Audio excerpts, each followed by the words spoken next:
very good morning to all you students. Once again, we are coming to introduce a new topic of class 11th accountancy. As you know very well, we discussed a very important topic of class 11, that is the accounting equation.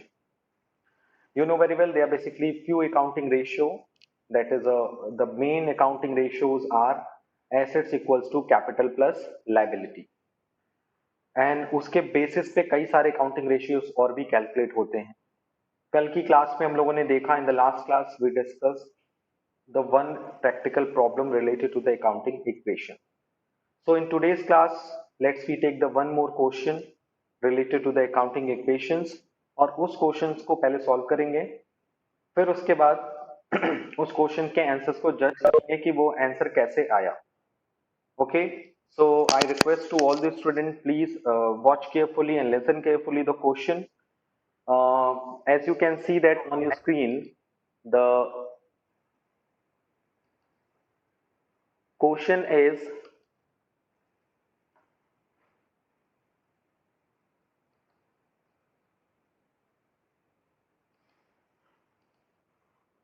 so according to question number 25, the question is prove that the accounting equations is satisfied in the following transactions, and the transactions are: number one, Bridge Mohan commenced business with cash. The first transaction is Bridge Mohan commenced business with cash rupees 1 lakh, and number second transaction will be bought goods for cash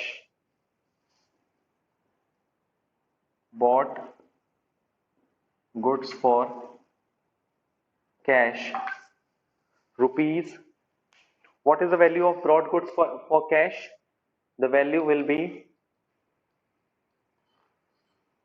60,000. The value will be 60,000. Okay, so this is the first two transactions which are related to in this question. Now,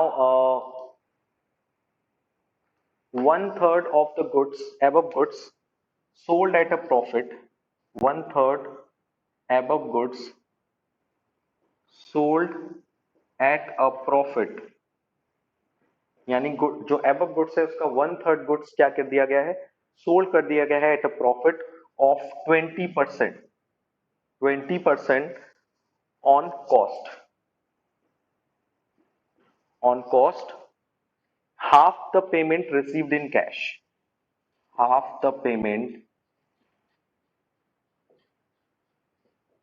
received in cash. Transaction number C. Transaction number D, purchase typewriter for office use. Purchased typewriter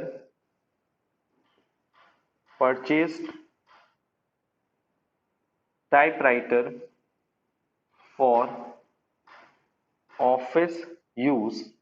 rupees कितने का है? 15,000. Okay, और ये जो सी वाला transaction था, जैसे you can see that 1/3 of the above goods sold 20% of half the payment received in cash. इसका अमाउंट आपको खुद से कैलकुलेट करना पड़ेगा. ओके, उसके बाद है purchase goods on credit from X 25,000. Next, paid to X 15,000, paid salary 3,000, receive commission 500 and sold goods for cash cost 50,000 rupees 60,000. तो आपने पूरा क्वेश्चन देख लिया. मैंने कुछ क्वेश्चंस के नोट्स यहाँ पे कॉपी कर लिए हैं. So let's we move to the solution part of this question. कैसे हम इस क्वेश्चन को सॉल्व करेंगे.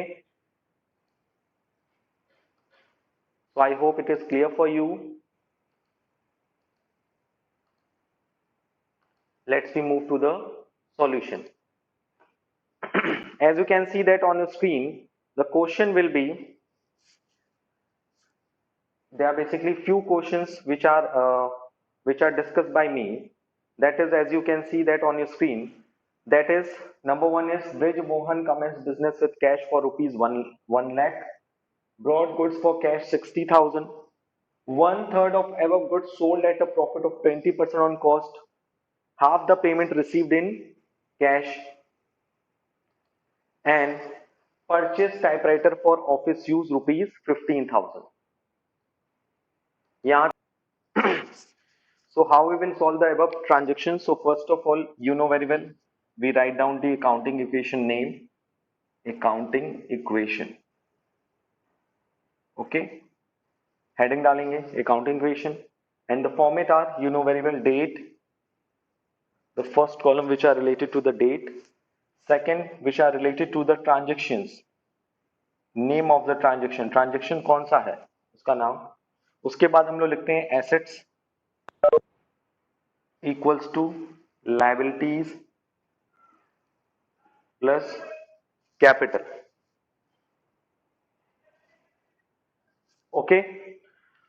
So in this situation, you can see that the first transaction will be a Brij Mohan commence business with cash.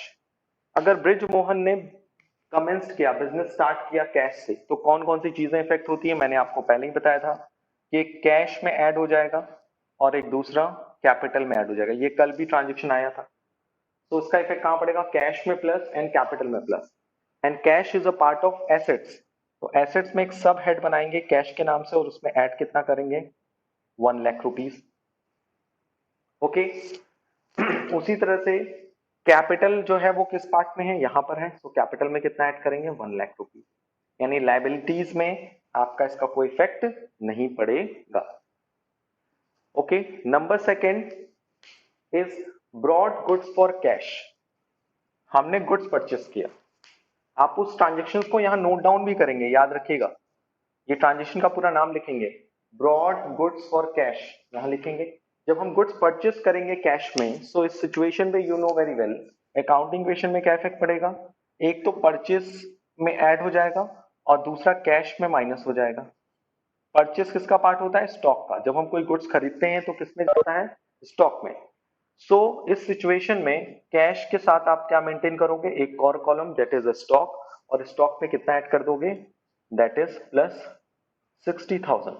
और जब आप stock खरीदे हो कैश में, तो कैश में माइनस कितना होगा, 60,000, तो कैश में से माइनस कितना कर दोगे, 60,000। यानी आप इस ट्रांजेक्शन से भी आपकी लाइबिलिटीज और कैपिटल में कोई इफेक्ट नहीं पड़ेगा। और पहला ट्रांजेक्शन में तो स्टॉक कंसिडर ही नहीं किया गया था। जो थर्ड ट्रांजेक्शन है, ट्रांजेक्शन नंबर थर्ड, ये थोड़ा सा टफ है, ये ट्रांजेक्शन थोड़ा सा टफ है। इस ट्रांजेक्शन का नाम है 1/3 of the above goods sold at a profit, 1/3 of above goods sold at a profit of 20% on cost, half the payment received in cash। यानी जो above goods है जिसको आपने खरीदा है, कितने में खरीदा है, you will purchase such goods on 60,000। 60,000 का जो गुड्स आपने परचेस किया है उसका 1/3, 60,000 का 1/3 कितना होगा, पहले तो आप वर्किंग नोट इसका कर लो। 60,000 का 1/3 गुड्स है आपका 20,000, तो आपने सोल्ड कितना किया होगा, 20,000 का गुड सोल्ड किया होगा। कह रहा है 1/3 ऑफ एबव गुड्स, तो 60,000 का गुड्स है, उसका 1/3 कितना आएगा, 20,000 आएगा। ठीक। अब जब आप उसको सोल्ड करोगे, उसको सेल करोगे, बेसिकली किस गुड्स को सेल करोगे, 60,000 का 1/3 आप जब उसको सोल्ड कर रहे हो तो कितने की उसकी वैल्यू है, 20,000, लेकिन उसको किस पे सेल कर रहे हो, प्रॉफिट पे। और प्रॉफिट क्या बोला है, प्रॉफिट ऑफ 20% ऑन कॉस्ट, तो प्रॉफिट को हम ऐड करते हैं 20%, कितना हुआ, 20,000 प्लस 20% प्रॉफिट, तो total value is 24,000। Yes sir, 20,000 rupees का कॉस्ट और 4,000 रुपीज का प्रॉफिट, यानी टोटल कितने में सेल कर रहे हो आप लोग, 24,000 रुपीज में। इसमें लिखा है half the payment received in cash, यानी उसका आधा पैसा आपको कैश में मिलेगा, आधा पैसा आपको किस में मिलेगा, क्रेडिट में मिलेगा। यानी इसमें से 12,000 रुपए आपको कैश में मिलेगा और 12,000 रुपए आपको क्रेडिट पे है। ठीक, ये सोल्ड किया है, सोल्ड मतलब चीजें जाती हैं, तो जब जाएंगी तो क्या लिखेंगे, 20,000 रुपीज का स्टॉक गया, बहुत ही ध्यान से देखना, 20,000 रुपीज का स्टॉक सोल्ड कर दिया, ₹4,000 की प्रॉफिट, और मैंने आपको कल बताया था कि प्रॉफिट हमेशा किस में ऐड होती है, कैपिटल में ऐड होती है। कितना कैश मिला, 12,000 का कैश मिला, एंड कितना क्रेडिट सेल है, 12,000। और क्रेडिट सेल्स को हम लोग किस नाम से शो करते हैं, credit sale will be shown as the creditor. तो आपने देखा 20,000 रुपीज का स्टॉक गया, 12,000 रुपीज का पैसा आया, 12,000 रुपीज के डेटर आए क्योंकि ये क्रेडिट सेल्स है, और बाकी आपको प्रॉफिट कितनी हुई, 4,000। और अगर आप इसका मेंटेन करोगे ना तो एसेट्स इक्वल्स टू लायबिलिटी आएगा भी। अगर आप देखो 12,000 12,000 24,000, 24,000 में से 20,000 माइनस कर दो, कितना आएगा, 4,000। प्लस में 4,000, देखो यहाँ पे भी प्लस में 4,000, because you know very well assets equals to liabilities plus capital. ये 3 ट्रांजेक्शन हो गया। फोर्थ ट्रांजेक्शन का क्या नाम है, the name of fourth transaction will be, fourth transaction का नाम है purchase typewriter for office use. आपने ऑफिस यूज के लिए क्या परचेस किया, टाइपराइटर, ऑफिस यूज के लिए। तो जब आप टाइपराइटर खरीदोगे तो बेसिकली आपके पास से कितना रुपए जाएगा, 15,000 रुपए चला जाएगा। क्या आपका स्टॉक बढ़ेगा, नो सर। क्या आपके डेटर बढ़ेंगे, नहीं। तो क्या बढ़ेगा सर, थोड़ा सा दिमाग लगाइए। इस सिचुएशन में आपके पास क्या आएगी, एक एसेट्स आ जाएगी। सो हम इस सिचुएशन में टाइपराइटर में कितनी वैल्यू ऐड कर देंगे, दैट इज प्लस 15,000। यानी 15,000 का टाइपराइटर आया, 15,000 का पैसा चला गया, यानी आपकी लायबिलिटीज और कैपिटल में कोई इफेक्ट नहीं पड़ेगा। Okay, so let's see down the few more transaction, that is purchase goods on credit from X, rupees 25,000. Okay, F transaction, transaction number F is paid to X 15,000, paid to X rupees 15,000, and F के बाद आएगा G, G is a paid salary, paid salary। कितना salary पे किया, salary हमने पे किया, that is 3,000, and receive commission, GH is a received commission। receive commission कितने का है, commission received हुआ, that is 500। and last I for the sold goods for cash, sold goods for cash rupees 60,000, और cost कितना है उसका, 50,000। अब इसका अकाउंटिंग इक्वेशन पे इफेक्ट देखते हैं। तो अकाउंटिंग इक्वेशन पे इस पे इफेक्ट क्या होगा, तो one by one I will check the effect on this transaction. देखते हैं आपको ट्रांजेक्शन देना है, purchase goods from X on credit, यानी हमने गुड्स परचेस किया, किस पे परचेस किया, क्रेडिट में परचेस किया। तो जब भी हम कोई गुड्स परचेस करते हैं क्रेडिट पे तो उसका इफेक्ट क्या पड़ता है, उसका इफेक्ट ये पड़ता है सर, ई पॉइंट में, परचेज गुड्स ऑन क्रेडिट।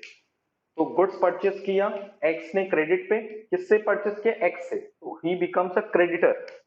वो कौन बन जाएगा, मेरा क्रेडिटर। तो टॉप में क्रेडिटर्स में नाम लिख देंगे उसका, और क्रेडिटर्स का नाम क्या है, दैट इज एक्स। तो कितने का गुड्स परचेस किया, 25,000। तो मेरी लायबिलिटी कितने से बढ़ गई, 25,000 रुपीज से। और दूसरी बात ये इफेक्ट पड़ेगा कि हमारे पास स्टॉक भी आ जाएगा 25,000 रुपीज का। इन सब पे कोई इफेक्ट नहीं पड़ेगा कैपिटल पे, यानी स्टॉक आया 25,000 रुपीज का, और 25,000 में इसकी मेरी लायबिलिटीज भी इंक्रीज कर गई। उसके बाद एफ में है पेड टू एक्स 15,000। हमने एक्स को कितना पे किया, we paid the amount to the X, that is 15,000। मैंने एक्स को कितना पे कर दिया, 15,000। एक्स कौन था, क्रेडिटर। क्रेडिटर्स कौन था, एक्स। एक्स को हमने कितना पे किया, एक्स को हमने पे कर दिया 15,000। तो इसका इफेक्ट कहां पड़ेगा, it will be effect our to the number F. So you know very well, नीचे स्पेस उतना प्रॉपर है नहीं, तो हम लोग उसको ऊपर ही कर लेते हैं। ई के बाद आ जाएगा एफ, कोई कंफ्यूज मत होना। एफ, यहां से मैं बॉर्डर लाइन खींच दे रहा हूं ताकि आपको क्लियर हो जाए कि सर का यहाँ पेज भर गया, दैट्स वाई उन्होंने मूव कर लिया ऊपर की तरफ। ठीक, तो एफ में ट्रांजेक्शन्स क्या थे, वही सेम चीज ट्रांजेक्शन्स, वही सेम लिख दूंगा, पेड टू एक्स। और उसका इफेक्ट क्या होगा, जब हम एक्स को पे करेंगे, एक्स को जब हम पे करेंगे 15,000 रुपीज, तो मेरे पास से क्या जाएगा, पहला तो मेरे पास से कैश माइनस होगा, सो कैश में से कितना माइनस हो जाएगा, 15,000 रुपीज। और लाइबिलिटीज मेरी क्या हो जाएगी, कम हो जाएगी 15,000 रुपीज। यानी कि कैपिटल पे, टाइपराइटर पे, डेटर पे, स्टॉक पे इसका कोई इफेक्ट नहीं पड़ेगा। ओके, एफ के बाद ई, एफ के बाद क्या है, जी, जी इज अ पेड सैलरी। अगर हम सैलरी पे करेंगे, paid salary, so you know very well salary is my expense, तो क्लियरली इसका इफेक्ट कहां पड़ेगा, मेरे कैपिटल पे पड़ेगा। तो कैपिटल में से पहले कितना माइनस होगा, 3,000, क्योंकि जब भी हम कोई एक्सपेंस करते हैं, कोई इनकम होती है या कोई प्रॉफिट होती है, तो उससे मेरा कैपिटल इफेक्ट होता है। कैपिटल में क्या होता है, प्रॉफिट होता है तो प्लस, लॉस होता है तो माइनस, इनकम होती है तो प्लस, एक्सपेंस होता है तो माइनस। तो अगर हम सैलरी पे कर रहे हैं तो it is my expense, expense कहां से माइनस होगा, कैपिटल में से माइनस होगा, पहली बात। तो कैपिटल में से कितना माइनस हो गया, 3,000। ओके, 3,000 हमने माइनस कर दिया। और सैलरी जब हम पे करेंगे तो मेरे पास से और क्या जाएगा, कैश भी जाएगा। यस सर, कैश हमारे पास से चला जाएगा। यानी इसके बाद स्टॉक पे, डेटर पे, टाइपराइटर पे, लाइबिलिटीज पे इसका कोई इफेक्ट नहीं पड़ेगा। जी के बाद क्या है, लास्ट, नहीं अभी इसके बाद एक और है, एच, रिसीव कमीशन 500। अगर हमें कमीशन रिसीव्ड होगा, if we receive the commission, so in this situation you know very well मेरे पास पैसा आएगा, कैश प्लस होगा, स्टॉक, डेटर, टाइपराइटर पे कोई इफेक्ट नहीं पड़ेगा, और it is my income, commission मिलेगा so it is my income, और इनकम कहां प्लस होगी, कैपिटल में। यस सर, यहां तक क्लियर हो गया। अब लास्ट वाले पे चलते हैं। Last will be ji H and last is I, I is sold goods for cash. हमने कैश में गुड्स सोल्ड किया, कितने का, 60,000 रुपए, लेकिन उस गुड्स की कॉस्ट कितनी थी, 50,000। यानी स्टॉक जो था वो गया कितने का, वो गया 50,000 रुपीज का। यानी कि हमारे पास से स्टॉक कितने का गया, 50,000 रुपीज का। हमारे पास पैसा कितना आया, 60,000। सामान गया 50,000 रुपीज का, पैसा कितना आया, 60,000 रुपीज। बताइए प्रॉफिट हुआ कि लॉस हुआ। आप तो बहुत अच्छे से जानते हैं कि जब गुड्स है 50,000 का, it will sold on at 60,000 rupees, so 10,000 will be a profit, and profit would be added to the capital. Profit कितना हुआ, 60,000 में बेचा 50,000 की चीज, तो प्रॉफिट कितना हो गया, 10,000। यहां तक आपने क्या कर दिया, सारा ट्रांजेक्शन प्रॉपरली रिकॉर्ड कर लिया। पहले A B C D E F G H I, इन सबको प्रॉपरली रिकॉर्ड कर दिया। अब क्या करेंगे sir, you know very well at the end of the question, question के एंड में आप क्या करेंगे, सबको टोटल करेंगे। कैश को अलग टोटल करेंगे, स्टॉक को अलग करेंगे, डेटर को अलग करेंगे, टाइपराइटर को अलग करेंगे, एक्स को अलग करेंगे, कैपिटल को अलग करेंगे, and you will find that कि assets equals to liabilities plus capital. तो ये मैं आपके ऊपर छोड़ता हूं, इसको प्रॉपर्ली अपनी कॉपीज में नोट कर लीजिए, और फिर इसका आंसर निकाल के बताइए कि कैश का आंसर कितना आ रहा है, स्टॉक का आंसर कितना आ रहा है, और ऐड कैसे करेंगे। 1 lakh minus 60,000 plus 12,000 minus 15,000 minus 15,000 minus 3,000 plus 500 plus 60,000। Stock में 60,000 माइनस 20,000 प्लस 25,000 माइनस 50,000। डेटर में 12,000 और कुछ भी नहीं है, छोड़ देंगे। डेटर टाइपराइटर 15,000 और कुछ भी नहीं है, छोड़ देंगे। क्रेडिटर्स एक्स में 25,000 माइनस 15,000, और कैपिटल में 1 lakh plus 4,000 minus 3,000 plus 500 plus 10,000। तो इतनी सारी चीजें रिकॉर्ड करने के बाद आप क्या किया आपने, eight the end of the question you will get the total of each and every column, and after calculating the each and every columns total, यानी हर कॉलम का टोटल कैलकुलेट करने के बाद आपने क्या किया, बेसिकली आपने प्रूफ किया assets equals to liabilities plus capital. यानी एसेट्स का पूरा सम करने के बाद, लायबिलिटीज का सम करने के बाद और कैपिटल का सम करने के बाद आप उसको इक्विवेलेंट करोगे कि आपका आंसर करेक्ट है या फिर करेक्ट नहीं। The question is 31st March 2012. On 31st March 2012, the total assets and external liability were on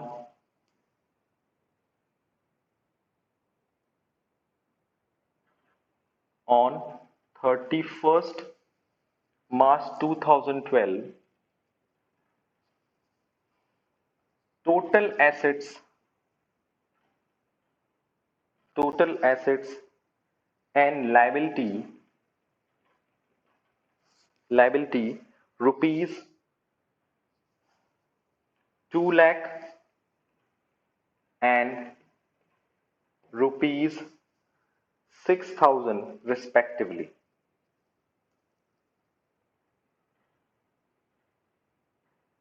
Okay. During the year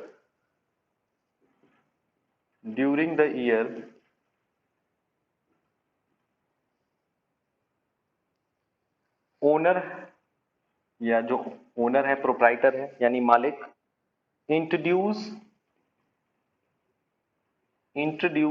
capital, this is known as the additional capital, introduce capital of rupees 20,000 and withdrawn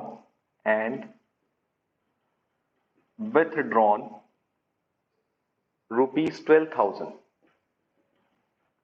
for personal use. He made a profit, he मतलब owner, he made a profit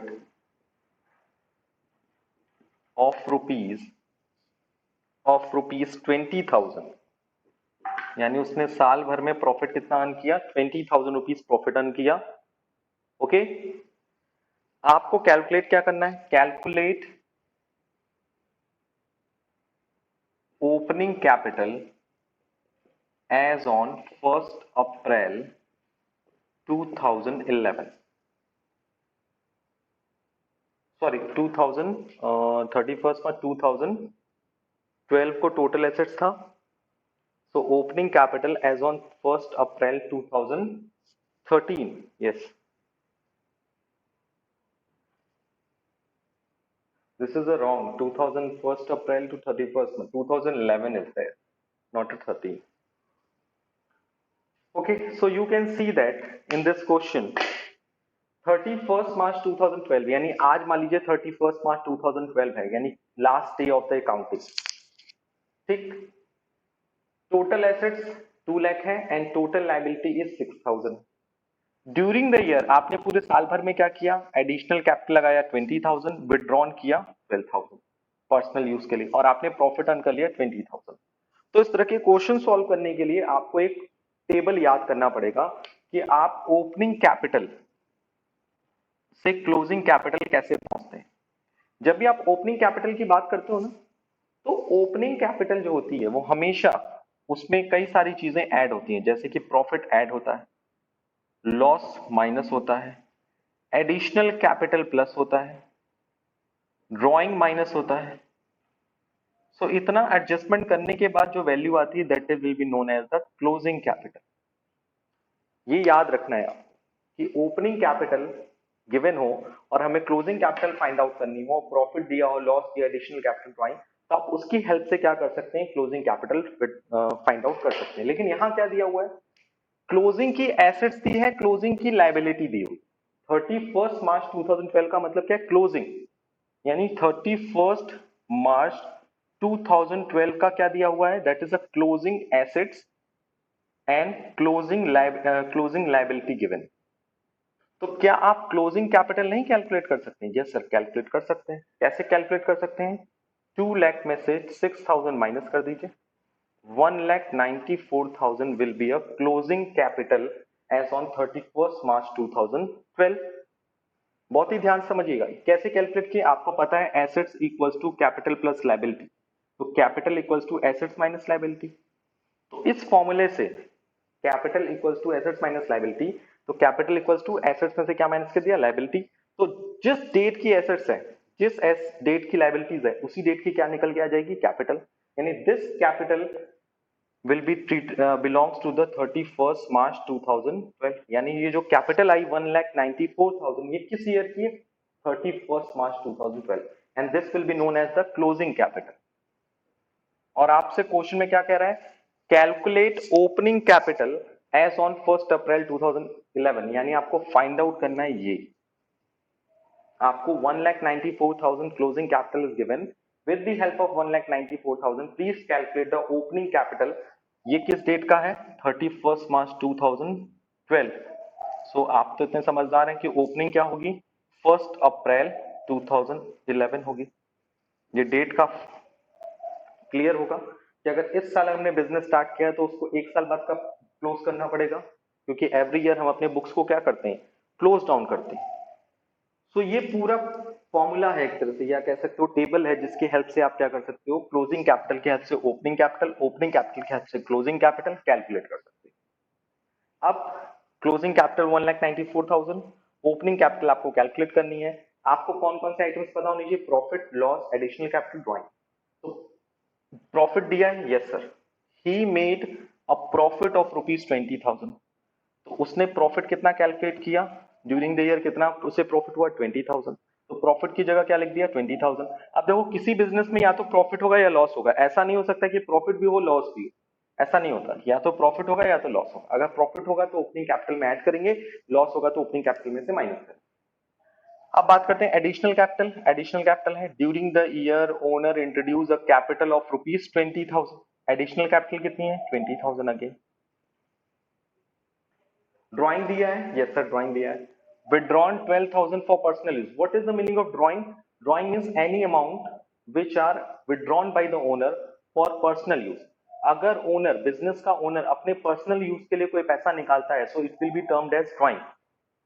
तो अगर आप भी owner है, अपने personal purpose के लिए कोई पैसा निकालते हैं, उसको क्या बोलते हैं? ड्राइंग. ड्राइंग कितनी है आपकी? 12,000. सर ओपनिंग कैपिटल नहीं पता है, प्रॉफिट पता है, एडिशनल कैपिटल पता है, ड्राइंग पता है, तो 1,94,000. यानी अगर आप ओपनिंग कैपिटल में ये ऐड कर दो, ये ऐड कर दो, ये माइनस कर दो, तो क्या आ जाएगा? 1,94,000 आ जाना चाहिए. तो ओपनिंग कैपिटल फाइंड आउट हो जाएगा. यस सर फाइंड आउट हो जाएगा. कैसे फाइंड आउट होगा? Opening capital equals to 1,94,000. ये प्लस होता है ओपनिंग कैपिटल में, तो क्लोजिंग में से क्या होगा? माइनस हो जाएगा. क्या माइनस होगा? Profit 20,000. Additional capital opening capital में प्लस होता है, तो क्लोजिंग में क्या होगा? माइनस होगा. कितनी वैल्यू है? 20,000. एंड ड्रॉइंग यहां से माइनस हो रहा है ओपनिंग कैपिटल में, तो क्लोजिंग कैपिटल में क्या होगा? प्लस हो जाएगा.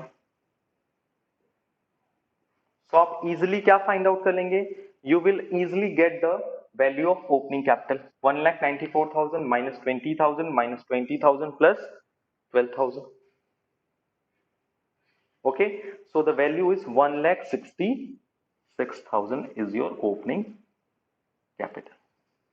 यानी ये वैल्यू कितनी आएगी? 1,66,000. अब आप मैच करा लो. 166 में 40 ऐड करो, 2,06,000. 2,06,000 में से 12,000 माइनस कर दो. 2,06,000 में से 12,000 माइनस कर दो, तो ये आएगा आपका 0,00494. देखो आ गया 194. क्योंकि आपको यहां से ये कैलकुलेट करना था, इसलिए इसकी साइन जो है प्लस वाले के माइनस हो गए, प्लस वाले के माइनस हो गए, माइनस वाले के क्या हो गए? प्लस हो गए. Okay, so this is the solution of this question. So please note down in your copy properly. So you can see that today we discussed a very important topic of class 11 accountancy, that is the accounting equation. As you can see that accounting equation is an equation, is a mathematical expression which proves that the assets of the firm is equal to the liabilities and capital of the firm during a year. So one more important point for you is that when we are talking about the accounting equation, so with the help of the accounting equation, firstly we prove that कि जो company की total assets होती है, firm की जो total assets होती है, वो उसकी लाइबिलिटीज एंड कैपिटल के इक्वलेंट होती है. यानी उस फर्म का जो टोटल एसेट्स होती है और उस फर्म की जो टोटल लाइबिलिटीज होती है, उसका सम कंपनी के या फर्म के टोटल एसेट्स के बराबर होता है. Okay. And number second is very important, with the help of the formula of accounting equation. यानी accounting equation के formula की help से basically हम लोग कई सारी चीजें calculate कर सकते हैं. जैसे capital की value calculate कर सकते हैं when there is a given information about the assets and liabilities. Liabilities की वैल्यू कैलकुलेट कर सकते हैं अगर एसेट्स एंड कैपिटल की वैल्यू गिवन हो, और एसेट्स की वैल्यू कैलकुलेट कर सकते हैं अगर कैपिटल और लाइबिलिटीज की value given. So I request to all the students, please solve all the questions given in your exercise. Okay, so thanks a lot, and I request to all the students, please solve all the practical problem given in your book. आज के लिए इतना ही। Take care, bye bye.